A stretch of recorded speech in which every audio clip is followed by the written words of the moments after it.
Assalamualaikum warahmatullahi wabarakatuh.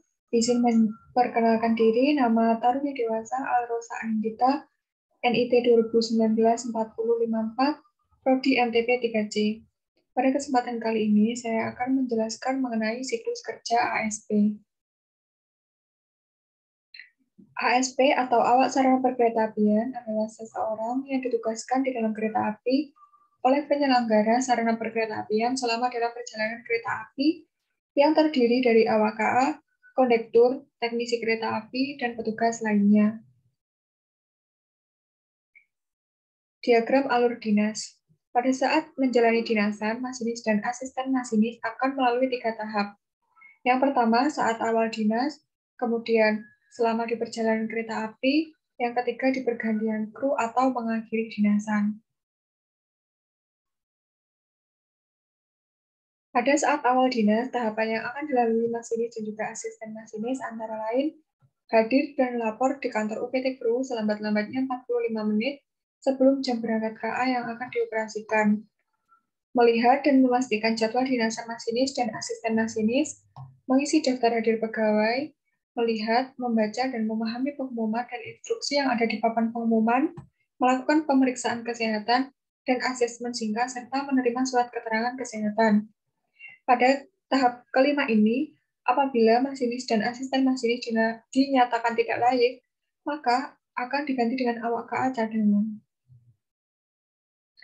Yang keenam, masinis dan asisten masinis wajib menunjukkan kepada JPAK atau penyelia setempat dokumen dan kelengkapan berupa tanda kecakapan, surat keterangan kesehatan, arloji, suling mulut dan senter, serta handphone apabila membawa harus dalam keadaan off.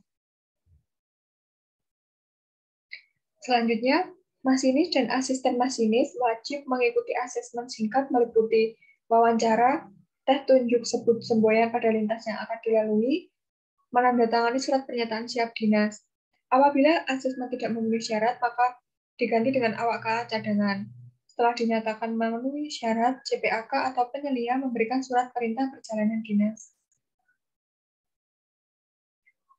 Selanjutnya, JPAK atau penyelia memberikan tabel O100, bentuk permintaan kereta penolong, bentuk pemberitahuan tentang peristiwa luar biasa. Selanjutnya melakukan serah terima lokomotif, terima T200, cek gunung item, memeriksa inventaris, mencoba putaran motor diesel, dan mencoba rem. Kemudian melakukan langsiran dengan juru langsir, melakukan percobaan pengereman statis dan juga dinamis. Selanjutnya mengambil labkah dari PPKA atau PAP. Setelah itu, masinis dan asisten masinis bersiap di kabin, memeriksa dan membacakan O100 dan catatan di labkah. Kemudian melapor ke PPKP melalui radio masinis mengenai nomor KA, nomor lokomotif, awak KA yang dinas, serta gunung item. Kemudian memastikan instrumen perjalanan kereta api aman, termasuk sinyal, wesel, dan juga posisi prepol kereta lain. Pada saat akan berangkat, masinis membunyikan semboyan 35, serta memastikan sinyal keluar aman setelah kondektur memberikan semboyan 41. Dan PAP atau PPKA telah memberikan semboyan 40. Apabila dalam perjalanan dinas tidak dibantu dengan kondektur, masinis membunyikan semboyan 35, serta memastikan sinyal keluar aman setelah PPKA atau PAP memberikan semboyan 40. Setelah itu, melakukan percobaan rem dinamis sebelum KA meninggalkan emplasemen stasiun dan memastikan pengereman rangkaian bekerja dengan baik. Apabila kondisi pengereman tidak baik, masinis segera menghentikan laju KA dan menghubungi PPKA atau PAP untuk memberitahukan kondisi pengereman. Kemudian masinis kembali ke stasiun setelah mendapat perintah dari PPKA atau PAP. Selanjutnya memeriksa bentuk O23 atau tanda izin naik, petugas yang turun jalan, dan memberikan labkah kepada petugas yang turun jalan. Tahapan yang terakhir yaitu menggunakan radio masinis dengan baik dan benar. Alur dinas masinis dan juga asisten masinis selama perjalanan. Yang pertama yaitu melihat sinyal dan semboyan, serta melakukan tunjuk sebut semboyan. Kemudian memantau dan memastikan indikator kinerja lokomotif bekerja dan berfungsi dengan baik, serta mencoba pengereman dinamis setiap 30 menit sekali. Setiap akan melewati stasiun, masinis harus melihat O100 dan Lapka. Melaporkan kejadian kepada PPKP jika menemukan hal penting yang menyangkut perjalanan KA. Selalu mencatat pada T200 bila mana terjadi gangguan lokomotif dan menjaga kebersihan kabin. Melayani pengereman rangkaian dengan baik.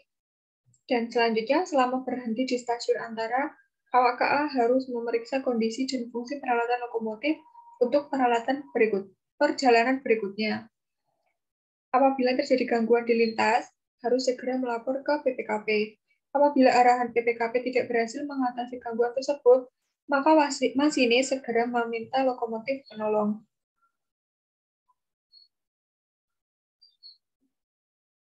Alur dinas masinis dan juga asisten masinis ketika mengakhiri dinasan dibagi dengan dua tahapan. Yang pertama yaitu pergantian kru, yang kedua yaitu mengakhiri dinasan.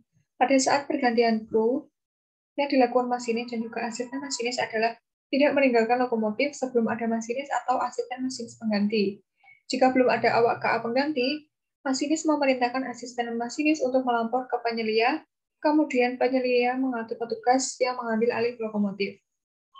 Selanjutnya, menyerahkan dokumen T200 kepada masinis pengganti dan menyerahkan lembar serah terima dinasan masinis kepada masinis pengganti untuk ditandatangani. Selanjutnya, melapor PPKA atau PAP serta menyerahkan Lapka. Kemudian, melapor dan menyerahkan Lapka kepada JPAK atau penyelia setempat untuk diperiksa dan diberi catatan serta menyampaikan secara lisan kejadian luar biasa selama dalam perjalanan dinas. Selanjutnya, Lapka diserahkan kembali kepada masinis. Kemudian, JPAK atau penyelia mencatat pada form akhir dinasan awak KA. Setelah kelima tahapan ini dilakukan, asisten masinis dan juga masinis dipersilakan untuk istirahat. Alur dinas pada saat mengakhiri dinasan, yang pertama yaitu menyerahkan lokomotif dan T200, serta menyampaikan secara lisan kejadian teknis lokomotif, serta kejadian luar biasa selama dalam perjalanan dinas kepada pengawas urusan lokomotif. Yang kedua, melapor PPKA atau PAP, serta menyerahkan Lapka untuk diperiksa. Yang ketiga, melapor JPAK atau penyelia, serta menyerahkan Lapka dan O100, menyampaikan secara lisan kejadian luar biasa selama menjalankan dinas. Selanjutnya, JPAK atau penyelia mencatat form laporan akhir dinasan. Selanjutnya, masinis dan asisten masinis melihat jadwal dinasan untuk esok hari, membaca pengumuman di kantor UPT Kru, kemudian yang bersangkutan diperbolehkan pulang setelah mendapatkan izin dari JPAK atau penyelia.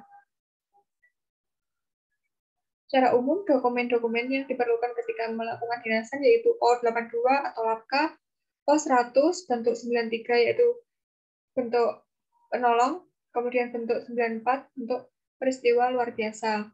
Kemudian buku serah terima dinas masinis, buku laporan akhir dinas yang biasanya dibuat oleh JPAK atau penyelia pada saat akhir dinasan.